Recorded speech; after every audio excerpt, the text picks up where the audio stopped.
یہ دیکھ لیجئے، تاریخ اٹھا کر دیکھ لیجئے، 22 لاکھ مربع میل کے علاقے میں عمر فاروق نے یہ سارے کام کیے تھے۔ بس پڑھاؤ عمر فاروق رضی اللہ تعالیٰ عنہ کا یہ ان کی شروعات کی ہوئی یہ ساری چیزیں۔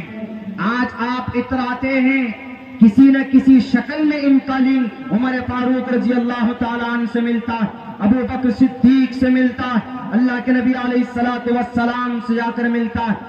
وہ یہ ہے کہ تشدد کا راستہ لگا دیا گیا ہمارے دانشوروں کو کہ آپ صرف قرآن اور حدیث کے اوپر بس مبنی ہے اور اسی کے اوپر منحصر، ورنہ قرآن و حدیث سے دنیا کے اندر بیلنسنگ کا نظام قائم ہوا۔ کیا کوئی اگر کہے کہ قرآن پڑھ کر ہمارا بچہ حافظ قرآن بنے گا، عالم دین بنے گا اور آگے نہیں جا سکتا؟ یہ تو ابھی کا ہے نظام کہ ہمارا بچہ حافظ قرآن عالم دین بنتا ہے، عصری علوم کو نہیں حاصل کرتا۔ اٹھاؤ، تاریخ گواہ ہے، دنیا کے اندر ڈاکٹریٹ کا نظام قائم کرنے والا وہ تاریخ کے اندر اس کا نام ابو القاسم الزہراوی ہے، جو مدرسے کا پڑھا لکھا تھا۔ پوچھو ڈاکٹر سے، ایم بی بی ایس سے، ایم ڈی ڈاکٹر سے کہ آج اگر وہ M B B S M D doctor بنتا ہے شیخ حسین ابن علی سینا کی کتاب پڑھ کر، جو 11 سال کی عمر میں حافظ قرآن بنا تھا، ایسا اسلام نہیں ہے۔ اسلام نے ہر فیلڈ کے اندر، ہر میدان کے اندر اسلام نے رہنمائی کی ہے اور اسلام نے آپ یاری و آپ پاشی کی۔ اگر کوئی بولتا ہے کہ اسلام کا یہ قانون، اسلام کا یہ حکم ظلم و زیادتی زبردستی ہے، یہ شریعہ قانون ہے، شریعہ قانون تو یہ بے ضمیر میڈیا والے انہوں نے بنایا، ورنہ یہ شریعہ قانون کسی مسلم عالم دین کا یا کسی مفتی کا، کسی قاضی کا نہیں ہے، بلکہ یہ اللہ تبارک و تعالیٰ کا فرمان، اللہ تبارک و تعالیٰ کا سموِدھان۔ اور اللہ تبارک و تعالیٰ جانتا ہے کہ ہمارے بندے کے اندر، ہمارے بندوں کے لیے، ہماری بندیوں کے لیے، ہمارے مرد اور عورت کے لیے، اس جنریشن کے لیے کون سا حکم ان کے حق میں ہے اور کون سا کام ان کے لیے ناجائز اور حرام، اس سے بہتر کون جان سکتا؟ تم تو جناب اپنے ایمان کا سودا کر کر اپنے خداؤں کو خوش کرنے کے لیے جو آتا ہے لٹریچر میں وہ بکتے ہوئے چلے جاتے۔ اللہ تبارک و تعالیٰ نے 1450 سال پہلے نبی پاک علیہ الصلوۃ والسلام کے اوپر قرآن کی شکل میں تمام انسانوں کی بھلائی کے لیے ایک منظم طور پر ایک قانون پیش کیا ہے۔ اسی قانون، اسی قرآن اور اسی شریعت کو سمجھنے اور پڑھنے والوں کو عالم دین کہا جاتا ہے، اور وہی عالم دین تھے جنہوں نے 1857 میں جنگ آزادی میں انگریز کے ناک میں دم کیا تھا شاملی کے میدان میں۔ 1857 کی جنگ میں مولانا قاسم نانوتوی کے کن پٹی پر گولی لگی، لیکن پھر بھی میدان چھوڑ کر نہیں گئے تھے۔ انہوں نے صرف نعرے پر اکتفا نہیں کیا تھا، بے ہوش ہو کر گر گئے تھے۔ چھوٹے چھوٹے بچے جانتے ہیں اس تاریخ کو۔ پھر کچھ دیر کے بعد مولانا کھڑے ہو کر ظالم انگریز کا مقابلہ کرتے ہیں۔ انہوں نے اپنے خون کو پانیوں سے زیادہ سستا کیا، تب جا کر 15 اگست 1947 کو یہ دیش ہمارا ہوا۔ تب بھی انگریز نہیں بیٹھا۔ 1866 میں، 1860 میں انہوں نے کئی لاکھ قرآن کریم کو جلانا شروع کیا۔ تب سے اس انگریز کی مسلم علماء سے دشمنی بڑھی کہ ارے اور کوئی لوگ تو نہیں آتے، کیا وجہ ہے یہ ٹوپی داڑھی والے ہر دوسرے دن میدان میں تلوار لے کر آ جاتے، ملتا کیا ہے ان کو؟ کسی نے کہا کہ ان کی طاقت کیا ہے؟ ان کو ملتا کچھ نہیں ہے، لیکن ان کی طاقت پتہ ہے کیا؟ کیا طاقت ہے؟ کا قرآن کریم جب تک ان کے بیچ میں ہے آپ ان کا مقابلہ نہیں کر سکتے۔ 3 لاکھ قرآن کریم کے نسخے جلائے، دلی کے مدرسوں کے تاپ سے پورے کر کھینچ کر لا کر لو ہم نے تمہارا قرآن کو مٹا دیا۔ اس کو نہیں معلوم یہ وہ قرآن ہے جو 3,22,000 الفاظ کو چھوٹے چھوٹے بچے یاد کر لیتے۔